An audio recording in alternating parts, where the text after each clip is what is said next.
Welcome to simple solutions. இன்னைக்கு நம்ம பார்க்க போற dish chicken with capsicum gravy. Capsicum சாப்பிடாத பசங்க கூட இது நீங்க செஞ்சு கொடுத்தீங்கன்னா கண்டிப்பா சாப்பிடுவாங்க. வாங்க இதுக்கான இன்கிரீடியன்ஸ் எல்லாம் பாத்துருவோம். இது ஒரு 1/2 kg சிக்கன் எடுத்துக்கோங்க. பெரிய பீஸ்லாம் இதை மாதிரி கட் பண்ணி வச்சுட்டீங்கன்னா மசாலா நல்லா உள்ள போகும். அதுக்கப்புறம் 2 மீடியம் சைஸ் வெங்காயம், 1 இனுக்கு கருவேப்பிலை, 2 தக்காளி. இது ஒரு மீடியம் சைஸ் தக்காளி தாங்க. கொஞ்சம் கொத்தமல்லி, 1 குடை மிளகாய் நான் பெருசா எடுத்து வச்சிருக்கேன். குழம்பு மிளகாய் தூள், நம்ம வீட்டுக்கு சாம்பாருக்கு யூஸ் பண்ற நம்ம வீட்டுல அரைச்ச தூள் 1 ஸ்பூன்.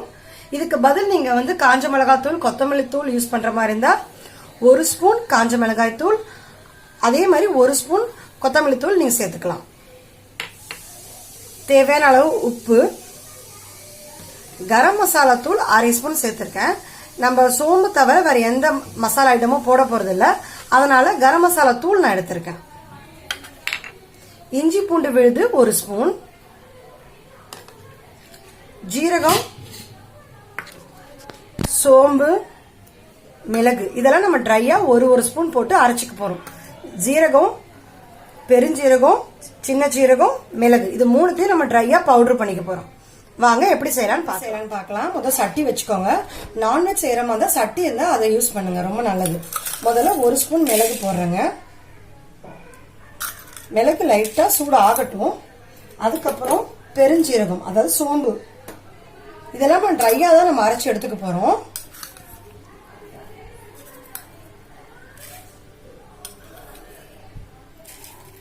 டிஷ்ஷுக்கு தேவையான அளவு சோம்பு இதை போட்டு 2 பெரட்டு கடைசியா ஜீரகம் போடுவாங்க. ஜீரகம் சீக்கிரமா சூடேறிடும். தீய ஃபுல்லா வச்சுக்கோங்க. மிளகு பொரிய ஆரம்பிக்குது.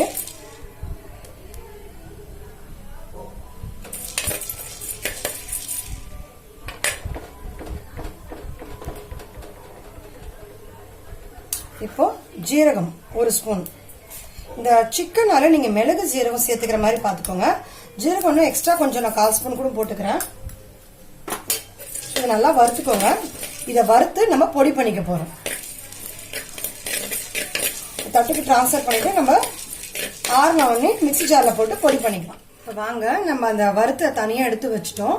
ஸோ அதை ஆறட்டும். அதுக்கப்புறம் மிக்ஸி ஜார்ல அரைச்சிக்கலாம். இப்போ நம்ம இந்த கடாய் திரும்ப சூடு பண்ணிட்டு எண்ணெய் ஃபர்ஸ்ட் ஊற்றிக்கிறோங்க. ஸோ எண்ணெய் ஃபர்ஸ்ட் ஊற்றினோடனே சூடு லைட்டாக ஆகட்டும். தீயை ஃபுல்லாக வச்சுக்கோங்க. கொஞ்சம் சோம்பு போட போகிறோம்.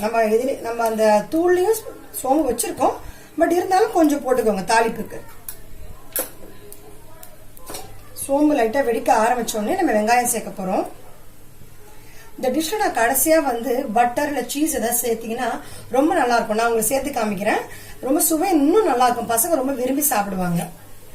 ஸோ செய்யற மாதிரி இருந்தா கண்டிப்பா பட்டர் சீஸ் ஏதாவது வாங்கி வச்சுக்கோங்க.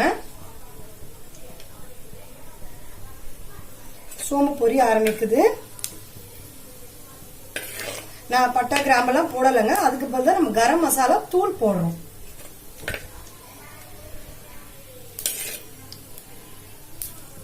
பொரிய ஆரம்பிச்சிச்சு. இது வெங்காயத்தை போட்டுருவோம்.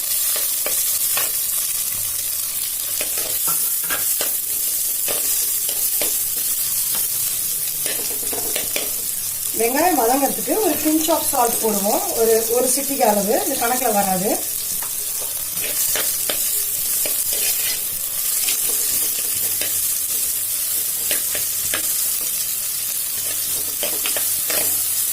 வெங்காயம் வதங்கட்டுங்க.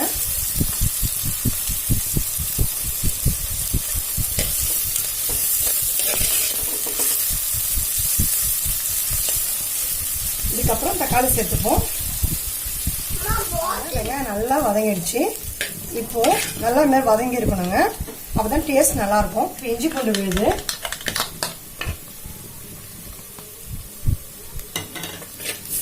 கூடவே இந்த 1 இனுக்கு கருவேப்பிலையும் போட்டுருங்க. இஞ்சி பூண்டு போட்டு லைட்டா வதங்கின உடனே, ரொம்பலாம் வதங்க அவசியங்க, லைட்டா திருப்புங்க. 2 திருப்பி திருப்பிட்டு இந்த தக்காளி அதையும் போட்டுருங்க. தக்காளி தோல் வெளியில வர அளவுக்கு வதங்கணும். இதுல தோல் பிரியணும்.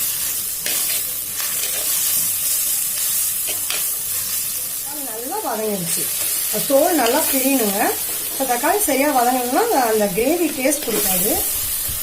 நல்லா ஸ்மாஷ் பண்ணி வதக்கணும். இப்போ மஞ்சள் தூள் ஒரு 1/4 கரண்டி, நம்ம எடுத்து வச்சிருக்க மிளகாய் தூள். இதுக்கு பதிலு காஞ்ச மிளகாய் தூளும் கொத்தமல்லி தூளும் போடுற மாதிரி இருந்தா ரெண்டுமே காஞ்ச மிளகாய் தூள் 1 ஸ்பூன், கொத்தமல்லி தூளும் 1 ஸ்பூன் போட்டுக்கோங்க. திக்னஸ் கொடுக்கும். இது நம்ம வீட்டில் அரைக்க தூள். இது நான் 1 டேபிள் ஸ்பூன் அளவு போட்டிருக்கேன். அவ்வளோதான். எண்ணெயிலே நல்லா பரப்பிடுங்க. இப்போ இந்த சிக்கன்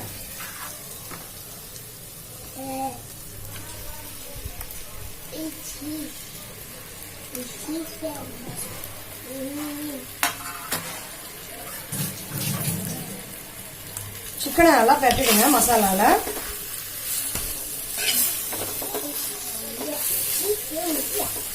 சிக்கன் போட்டு நல்லா பரட்டிட்டு அதுக்கப்புறம் உப்பு, இந்த டிஷ்ஷுக்கு தேவையான அளவு உப்பு.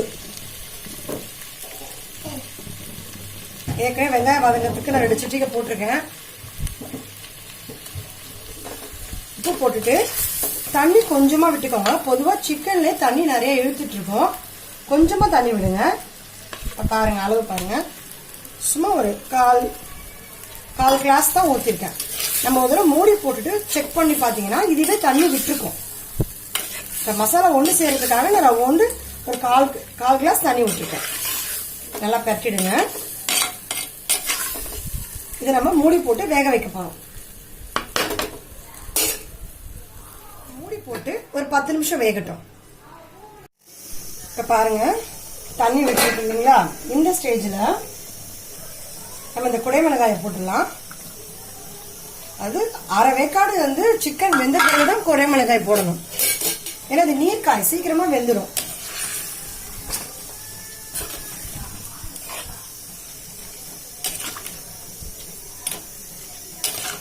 இப்ப நம்ம இந்த பொடிச்சு வச்சிருக்கோம் இல்லைங்களா, மிளகு, சோம்பு, சீரகம் இதெல்லாம் ட்ரையா அரைச்சு வச்சுக்கணும். இந்த பவுடரையும் இதுல போட்டுக்கணும். அப்ப நல்லா உள்ள ஏறிடும். அதே மாதிரி கரம் மசாலா, நம்ம உப்பு ஏற்கனவே சேர்த்துட்டோம். இதெல்லாம் சேர்ந்து ஒரு சேர கொதி வரணுங்க. கொதி வந்து இந்த தண்ணிலாம் சுண்டணும். கடைசியா நம்ம சீஸோ இல்ல பட்டரோ போட்டு இறக்கிட போறோம். இந்த தண்ணிலாம் மத்தட்டும். இதுக்கு ஒரு 5 மினிட்ஸ் ஆகும். பாருங்க, தண்ணிலாம் நல்லா சுண்டிடுச்சு. நான் குடமிளகாய் சேர்த்ததுக்கு அப்புறம் இதை நான் மூடி வைக்கல. அதனால இந்த பச்சை கலர் நல்லா மெயின்டைன் ஆகுது பாருங்க அந்த குடமிளகாயில. அது மாதிரி இதுக்கப்புறம் மூடி வைக்காதீங்க. ஆரம்பத்தில் மூடி வைக்கிறதோட சரி. இப்போ நல்லா கிரேவி நல்லா சுண்டிடுச்சு. நான் சொன்னேன் இல்லைங்களா, சீஸ் இல்ல பட்டர் எதாவது இருந்தா சேர்த்துட்டீங்கன்னா சுவை ரொம்ப நல்லா இருக்கும்.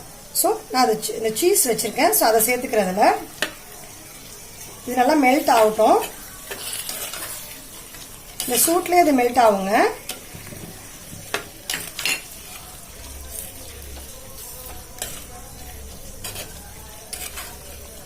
அதுக்கப்புறம் நம்ம எடுத்து வச்சிருக்க இந்த கொத்தமல்லி தழை அதை தூவிடுங்க. இது நான் சட்டியில செய்யறதுனால நான் இப்ப மூடி வச்சாலே அந்த சீஸ் நல்லா உருகிடும். நீங்க கடாயா இருந்தா இன்னும் ஒரு நிமிஷம் வச்சு அந்த சீஸ் உருகினதுக்கு அப்புறம் அடுப்பை ஆஃப் பண்ணுங்க. நான் இந்த ஸ்டேஜ்ல அடுப்பை ஆஃப் பண்ணிடுவேன். என் வேலை முடிஞ்சிச்சு. நான் இப்போ இந்த சட்டியில இருந்து டிரான்ஸ்ஃபர் பண்ணிட்டேன். அதுல இருந்து ஹீட்டுக்கே சீஸ் நல்லா மெல்ட் ஆயிடுச்சு. உங்களுக்கு இந்த டிஷ் பிடிச்சிருந்தா லைக் பண்ணுங்க, ஷேர் பண்ணுங்க, சப்ஸ்கிரைப் அண்ட் கமெண்ட் பண்ணுங்க. மறக்காம பெல் ஐகானை கிளிக் பண்ணுங்க. விவசாயத்தையும் விவசாயம் பாதுகாப்போம். நன்றி.